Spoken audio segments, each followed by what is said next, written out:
సాగిన పాటలు నేర్పిన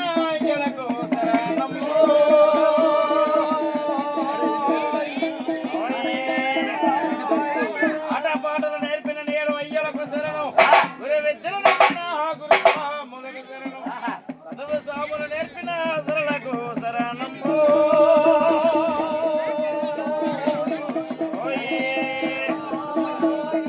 ఆతానికి సలమల్లి పోసినట్లు నేను కాని కథలు పోసినట్లు గంగాని కథలమ్మ కలియ పోసినట్లమ్ము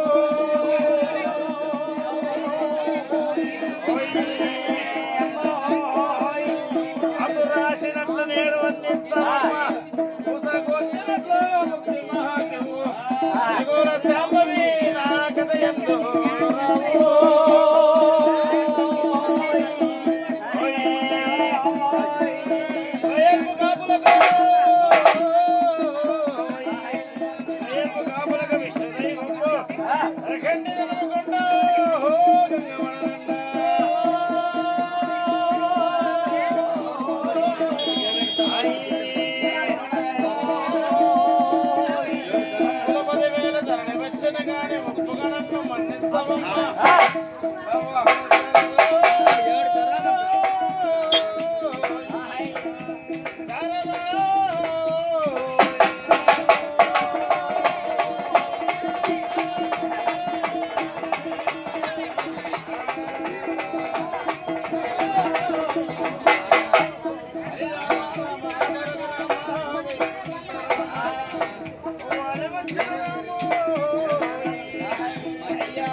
కోటి మంది రాక్షసులు ఆ అమరావతి భూములు నేను నిలబడి చేస్తానంట.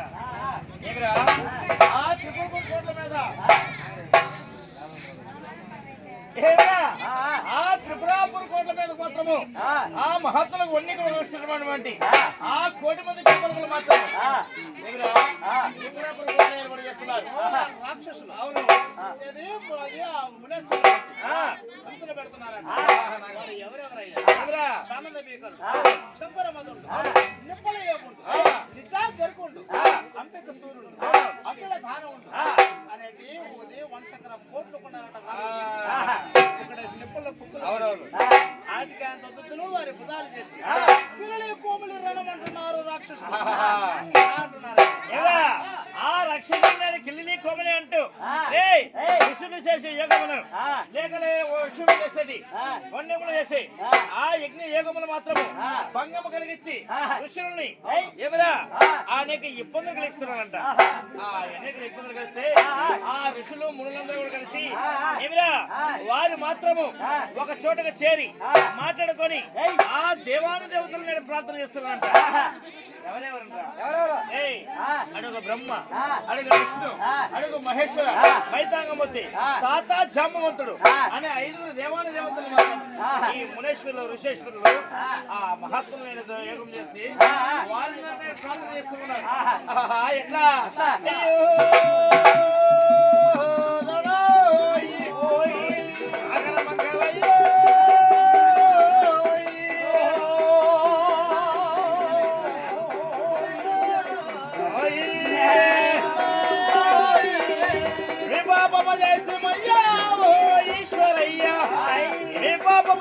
మయ్యా ఎరిగింపవయ్యో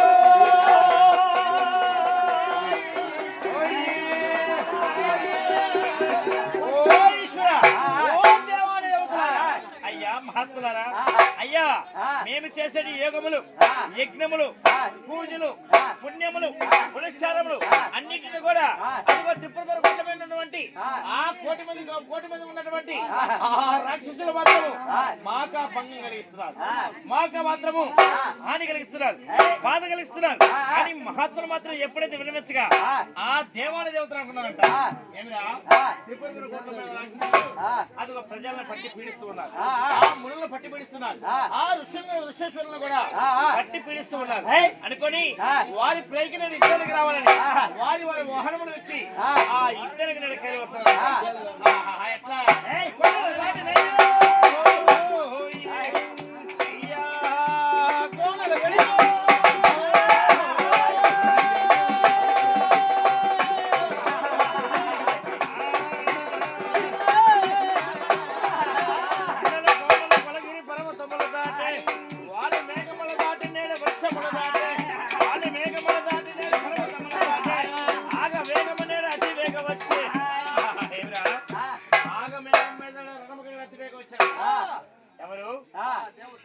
దేవతలు ఆగ మేఘం మీద అతివేగం వచ్చారు. ఆగ మేఘం అతివేగం వచ్చి ఆ త్రిపుర కోట్ల మీద రాక్షసులు ఈ దేవాలయ దేవతలు యుద్ధం చేస్తున్నారంట. ఎట్లా చేస్తున్నారా? ఒక గురికాడి ఒక రాజుకు రాజు, ఒక బంటుకు బంటు, ఒక సత్తారికి సత్తా సరిదీటికి పోట్లాడుతున్నారు. అయితే బలబల యుద్ధం చేస్తూ ఉండగా ఏమిరా ఆ రాక్షసులను మాత్రము ఈ దేవాని దేవతలు మాత్రము సంహరిస్తున్నారంట. ఎట్లరా? తూర్పు నుంచి పరమకి, పరమ నుంచి ఉత్తరముకి, ఉత్తరం నుంచి దక్షిణముకి తరిమి తరిమి తరిమి తరిమి నేను పోట్లాడుతూ ఉన్నారు.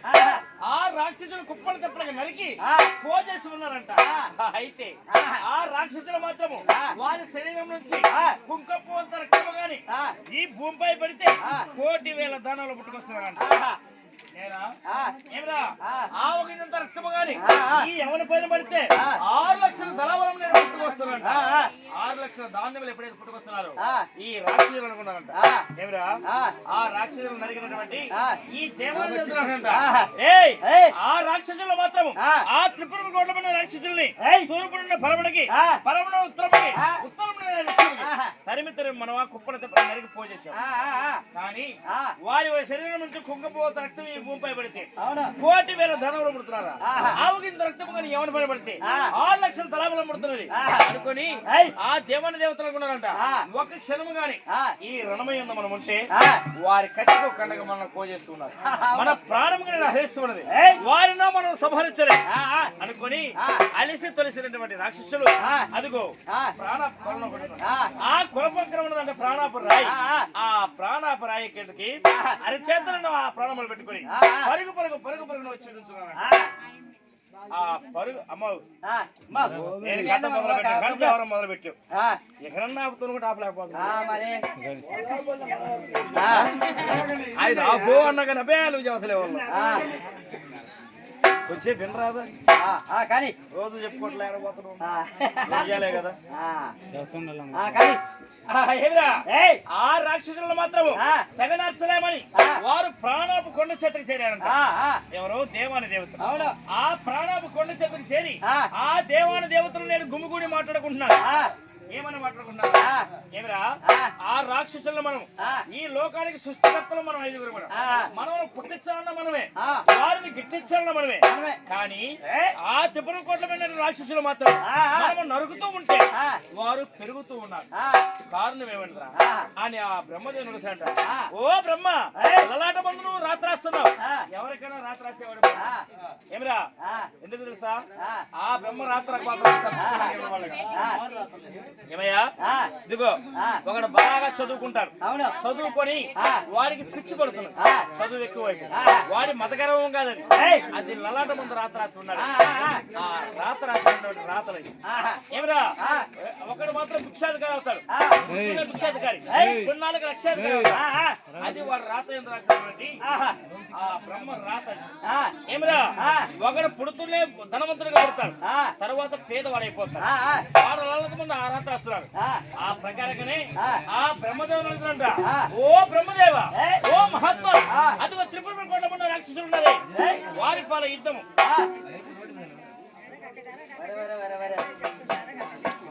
అడిగి మాట్లాడుకోండి ఆ త్రిపుర కోట్ల ముందు రాక్షసుల యుద్ధము ఎవరి పేరు రాసి ఉన్నది వారి ప్రాణం హరించవలేవు అయ్యా లెక్క కింద చూసి ఆ చెప్పమని ఎప్పుడైతే బ్రహ్మదేవుడు అడిగారు ఆ బ్రహ్మదేవుడు లెక్క కింద ఆ బ్రహ్మదేవుడు చెప్తున్నట్ట ఎన్ని తాటి పుస్తకములు చూసి పైన తాటి పుస్తకములు పంచకం చూసి ఆ బ్రహ్మదేవుడు ఇట్లా చెప్తున్నట్ట ఏమయ్యా ఆ త్రిపుర కోట్ల మీద ఉన్నటువంటి రాక్షసుల యుద్ధము ఒక గురికార పాలలేదు ఒక రాజు పాలలేదు ఒక రైతు పాలలేదు ఒక సర్దారి పాలలేదు ఎవరు పాలన తీస్తారు అడ్డగుడ్డ కట్టిన ఆడదాని పాలన అడ్డగుడ్డ కట్టిన ఆడదా అయ్యా ఓ బ్రహ్మదేవ ఆ అడ్డగుడ్డ కట్టిన ఆడదెవరో చెప్పమని చెప్పారంట అప్పుడు చెబుతున్నాడంట ఏమయ్యా అడ్డగుడ్డ కట్టిన ఆడదా అదిగో బ్రహ్మలోకం ఉన్నదే ఆ బ్రహ్మలోకములో మాత్రము రంభ ఊర్వశి మేనక తిలోత్తమ అనే దేవకన్యలు చాలా మంది ఉన్నారు వారి పాలమని రాసి ఉన్నదా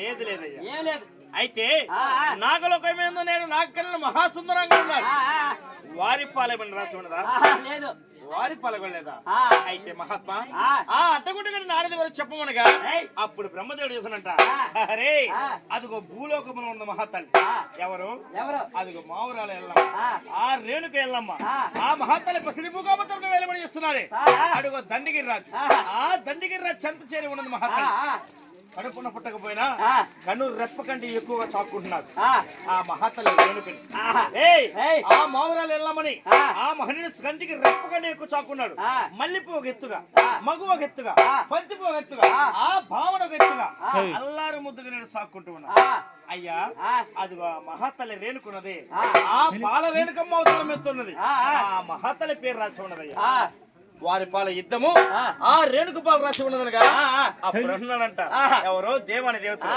ఓ బ్రహ్మదేవ ఇక ఆలస్యం ఎందుకయ్యా రాయమయ్య చెవిరాక ఆ త్రిపుర కోట్ల మీద ఉండే రాక్షసుల పైకి ఆ మహాతల్లి పాల యుద్ధము నెరవేర్చుకొని కలియుగమునికి నేను గట్ట ఏర్పరచు అని మహాతల్లికి ఎప్పుడైతే త్రిపుర కోటమికి యుద్ధానికి రమ్మని ఆ జవిరేఖ రాశారంట ఈ జవిరేఖ రాసి ఈ జవిరేఖ మాత్రం భూలోకమునకు వెళ్ళి ఇచ్చే వాళ్ళు ఎవరున్నారని వాళ్ళు నలుగురు నలుమూలలు చూస్తూ ఉన్నారంట అయితే దేవనాంశ పుత్రుడు ఉన్నారంట ఎవరు? అదుగు నారద బ్రహ్మ. ఈ నారద బ్రహ్మ మాత్రము ఆనాడు మాత్రము ఆ నారద బ్రహ్మకి 7 కొండెములు కావాలంట. రోజుకి ఒక్క రోజుకి 7 కొండెములు కావాలంట. 7 కొండెములు అంటే కొండెములు అంటే తగాదు. వాడికి రోజుకి 7 తగాదులు పెడితే గానీ కడుపు నిండా అన్నం నారద మునేశ్వరుడికి. ఆ రోజు 6 కొండెములు దొరికినాయంట. 7వ కొండెము కోసం 3 లోకాలు దొరుకుతున్నాడంట. ముందుగా బ్రహ్మలోకి వెళ్ళాడంట. అక్కడ ఎవరు దొరకడంట. తర్వాత విష్ణువు ఉన్నటువంటి ఆ వైకుంఠానికి వెళ్ళాడంట. అక్కడ ఎవరు దొరకడంట. ఆ తదుపరి ఈశ్వరుడు ఉన్నటువంటి కైలాసానికి వెళ్ళాడంట. అక్కడ కూడా ఎవరు దొరకడంట.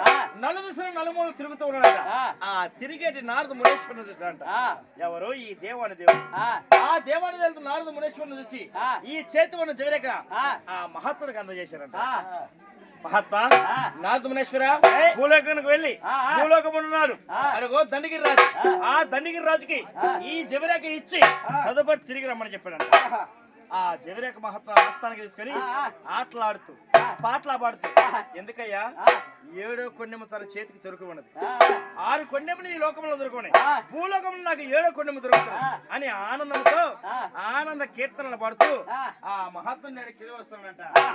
ఎట్లా లేచిన అయ్యా పల్లడ దూకో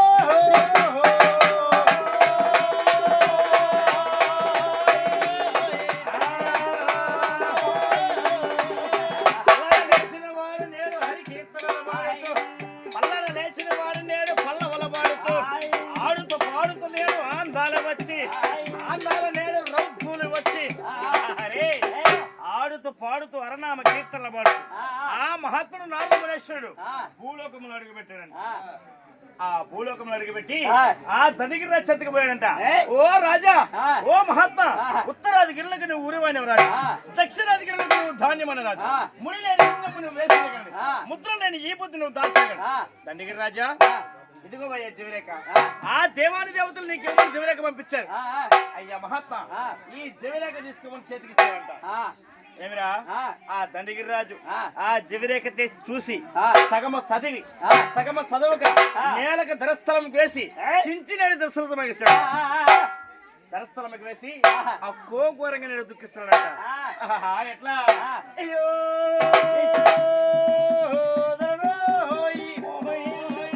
శాంభవనే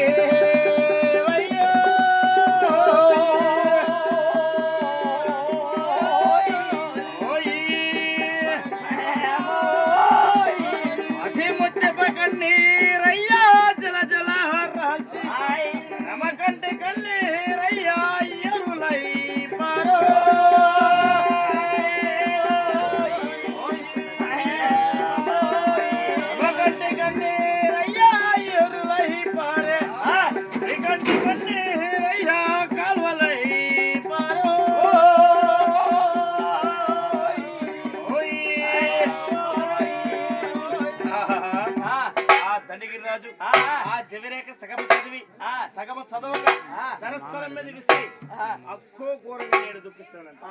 ఆ దుఃఖాన్ని చూసి ఈ నారద మునేశ్వరుడంట, ఓ దండగిరి రాజా, మహాత్మా, ఓ మహాత్మా, ఎందుకయ్యా అంతరాన్ని దుఃఖిస్తున్నావు?